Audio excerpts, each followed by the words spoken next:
up, everybody? How's it going? I am Evie Star here with William Control. How are you doing tonight, buddy? I'm well indeed, my dear. How are you? I'm doing great. A long way from home. Seattle, that's all the way across the country. Yep.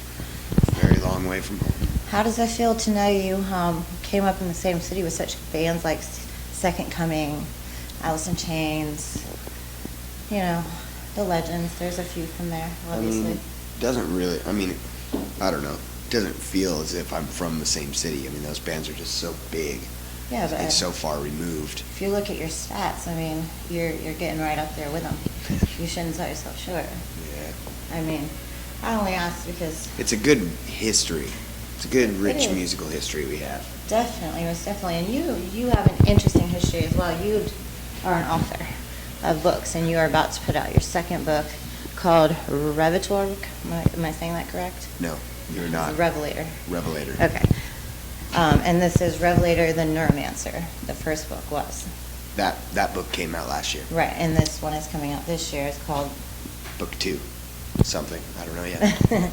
Is the character in the book completely fictional, or is it in a sense based on you and like your dark side that you would never actually act on, but maybe even subconsciously you've thought about in some way and you wanted to put it into fiction to deal with it? I mean, I think the character is based a lot in reality.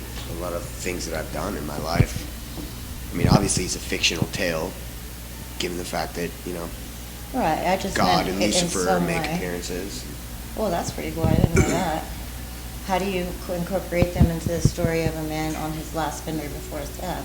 Well, you'll just have to read it, won't you? I will, most definitely. And after reading about you today, I have to admit I'm very, very much impressed. And thank you, Tom, for allowing me this privilege, because honestly, you are very impressive when it comes to your do-it-yourself attitude. You produce your own books, you do your own albums, you own your own label. You even made your stage name Control, and I have a feeling, and you can correct me if I'm wrong, please do, but I have a feeling that symbolizes you taking back control of your life after being fucked over by the record labels in the industry, and to some degree. Or am I wrong? I suppose you could. That could be one interpretation, yeah. And what's another interpretation in your mind?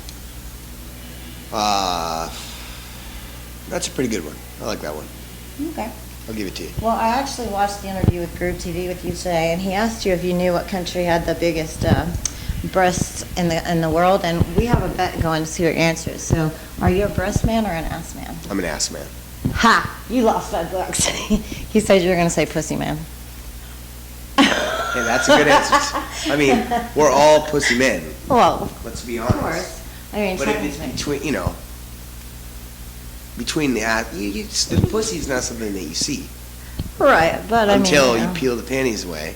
Of course, but I had to ask because I thought that was pretty comical. If it's between tits and ass, I'm definitely an ass man. I kind of guessed that based on your answer because, you didn't seem to notice the women in Malaysia, was it? Or some country with an M that has the biggest breasts? Wales. Wales, yes. Which is that can't be a reality. I don't know, man. We'll have to trust Wiki on Google on that one. So you've been out since '08. You've got 2 albums out, and you're kind of like Pearl Jam in the sense that you write. No, wrong. Okay, I'll accept my wrong. All I meant was you tell stories. 4 albums, okay. You tell stories within your album, and all your album you have to listen to the whole thing to be able to interpret the whole story, and you have to get the next one to get the sequel, and so on. Yeah. Is there going to be a separate story from these 4 albums? Like, are you going to end the sequel to the Neuromancer Revelator series and start a new story at some point, or are you going to continue this one? I probably will, yeah. Cool. I probably will end it. Any crazy ideas in that head of yours of what it could possibly Not yet. be next? No? Not yet. Well, then, we'll get there. I'm curious now. We'll get there. Well, it was just a few weeks ago, if I'm right, like April 4th, that something came out, your latest book and latest album? Album came out. And that's the one that relates to the book, yep. Correct? You have to excuse my note cards, but I found you very interesting. And I have to tell you that you like Edgar Allan Poe, so honestly, I have Raven on my back because he's one of my favorite authors. Awesome. And I noticed that you did a couple of things online where you did some oral speaking. Books on tape.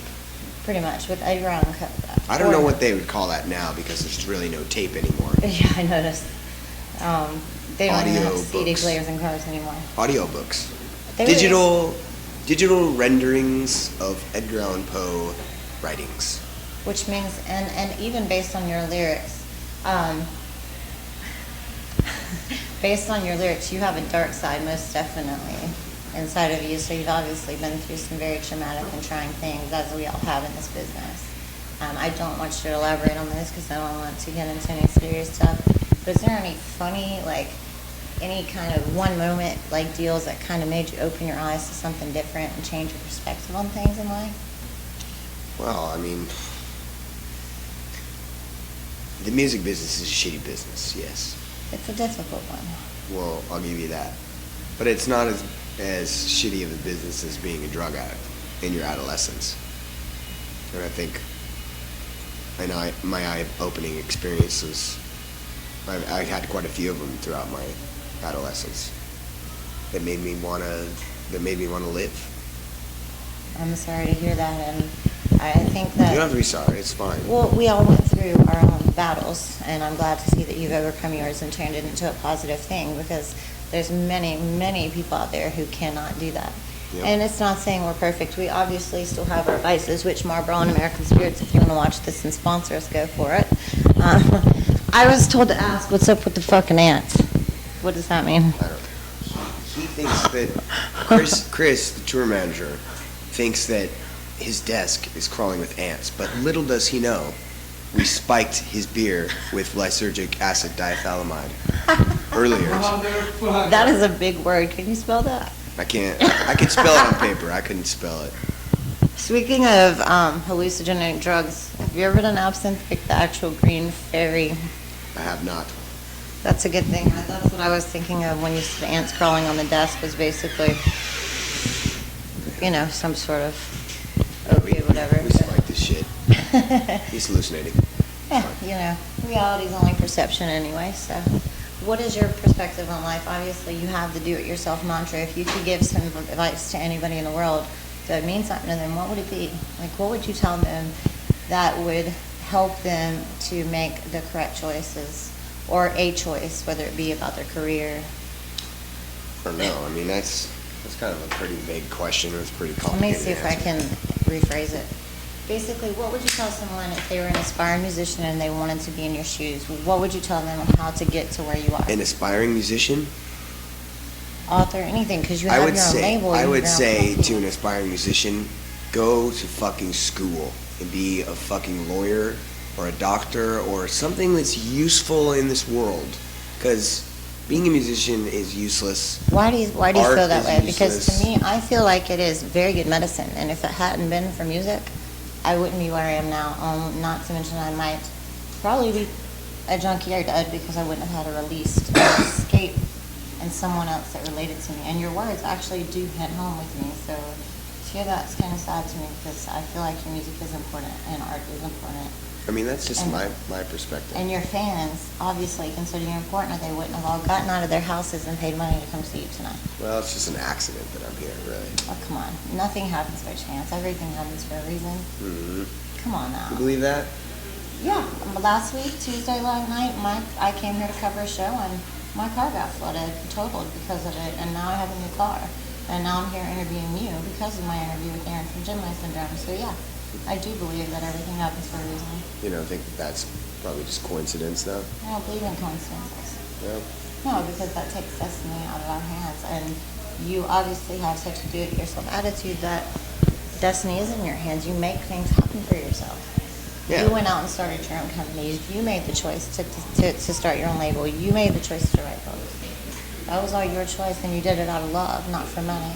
Yeah, And yeah, well- if you want to be rich, definitely pick a different career because this ain't the one. But honestly, we do it for the love of it. Yeah, I mean, you're right. I did go out and I did it myself And that's what makes it so because special. that's what I wanted to do. But But it takes determination and a lot of perseverance and a lot of heartache along the way. Am I correct? yeah, I mean, I guess you just have to have a goal in mind, the willingness to do it.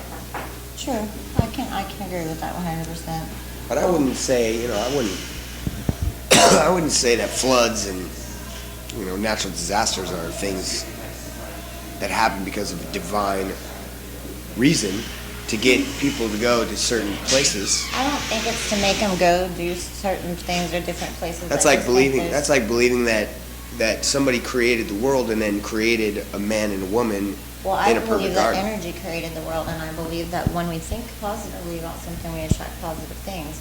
If we think negatively about things, we attract negative things. So the more positive you are, you obviously saw becoming a rock star, at least at the phase that you are in your mind, or else you wouldn't be here, because it's honestly a proven fact that if you can't see it here, it won't happen physically. They can prove that if you can think about it, the same muscles will fire when you do it. Yeah. So, I don't know, that's my belief, but I appreciate yours too, because we're all entitled to our own opinions, and that's what makes the world go round, is that we do all think differently, and we all are unique, truly unique in our own ways. I mean, you play piano, you sing, you know how to program. I just learned how to edit video, so I'm like amazed that Computers are great, aren't they? Yes, they are. Computers are so great. I mean, I play flute and other stuff too, but to hear someone else that has acquired the skills you have along it is, again, just impressive, very impressive. Thanks. And I'm really looking forward to seeing your set tonight.